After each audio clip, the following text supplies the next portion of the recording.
Halo, perkenalkan nama saya Vira Yolanda, NIM 19511241004 dari Pendidikan Teknik Boga 2019, Universitas Negeri Yogyakarta. Di sini saya akan menjelaskan terjemahan jurnal yang berjudul Produksi Bakteri dan Pengendalian Amina Biogenik dalam Makanan Kedelai Fermentasi Asia. Jurnal ini ditulis oleh Jae-hyung Na, Yong Kyung Park, Yong Hoon Jin, Jin Hee Lee, dan Han Jon Hwa. Amina biogenik dihasilkan melalui fermentasi atau kontaminasi bahan baku yang kaya protein oleh mikroorganisme penghasil asam amino. Dekarbosilasi dapat menyebabkan gejala keracunan pada manusia, kecuali jika didetoksifikasi terlebih dahulu oleh usus manusia. Jumlah amina biogenik di sebagian besar produk makanan kedelai fermentasi biasanya dalam tingkat yang aman untuk dikonsumsi. Gejala keracunan amina biogenik pada manusia biasanya ditandai dengan mual, gangguan pernafasan, panas, berkeringat, jantung berdebar, sakit kepala, ruam merah, mulut terasa terbakar, dan hipertensi. Tujuan dilakukan penelitian ini untuk memberikan informasi tentang keberadaan produksi bakteri dan strategi kontrol amina biogenik dalam makanan kedelai fermentasi, terutama yang berfokus pada pasta kedelai fermentasi yang biasanya dianggap sebagai makanan yang sehat.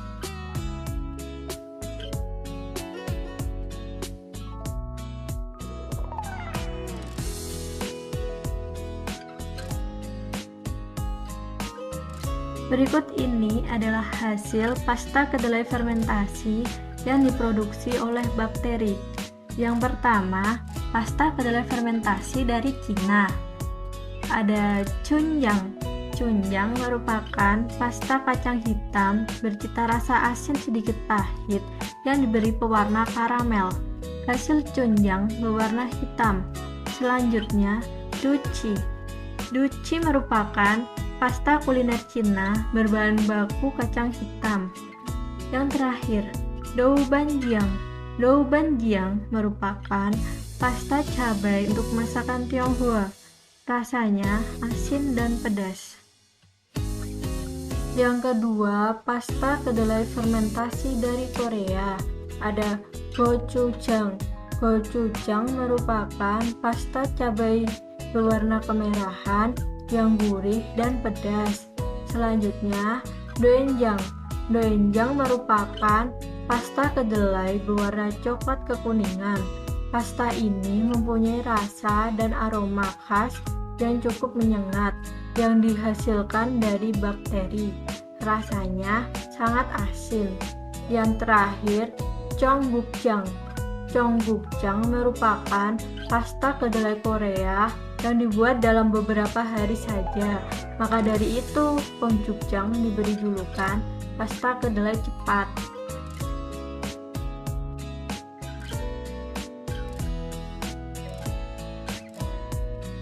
Yang ketiga, pasta kedelai fermentasi dari Jepang. Ada natto. Natto merupakan makanan tradisional Jepang yang terbuat dari biji kedelai yang difermentasi dengan bakteri Bacillus subtilis. Dan terakhir, miso. Miso merupakan bahan makanan asal Jepang yang dibuat dari fermentasi rebusan kedelai, beras, atau campuran keduanya yang dicampur dengan garam.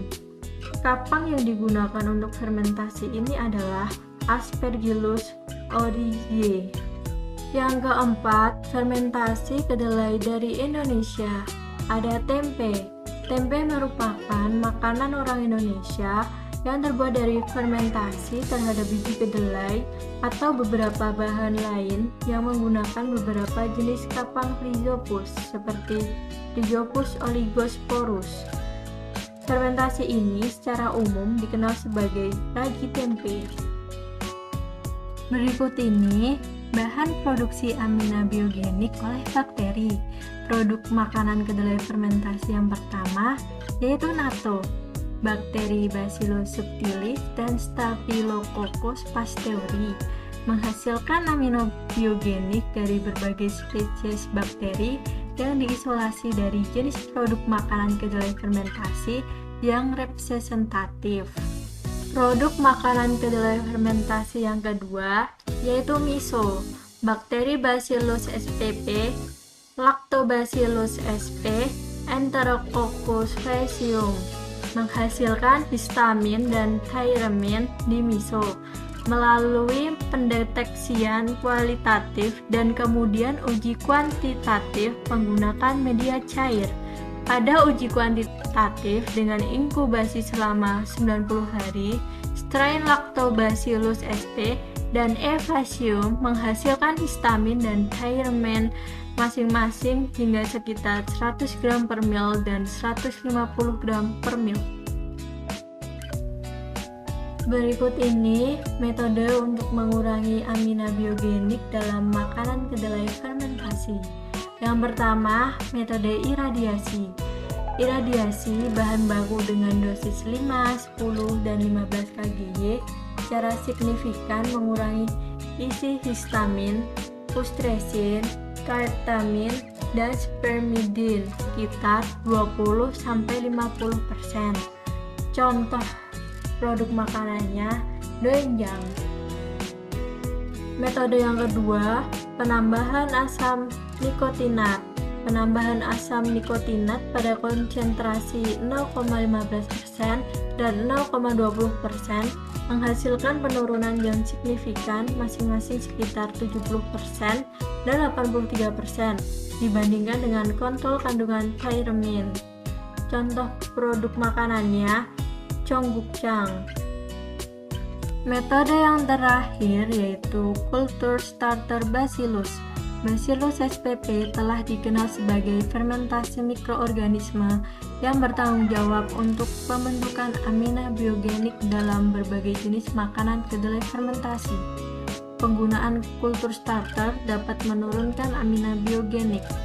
Contoh produk yang menggunakan metode culture starter Bacillus adalah Cheonggukjang dan doenjang.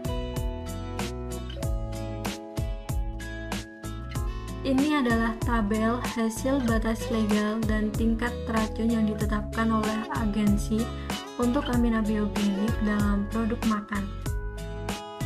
Bisa dilihat, ini adalah tabel kandungan amina biogenik dalam produk makanan kedelai fermentasi. Tabel ini merupakan hasil produksi amina biogenik oleh bakteri yang diisolasi dari produk makanan kedelai fermentasi.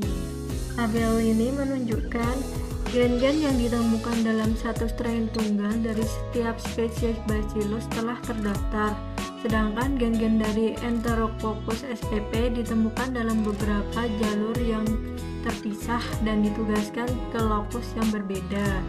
Tabel ini merupakan strategi reduksi amina biogenik untuk produk makanan.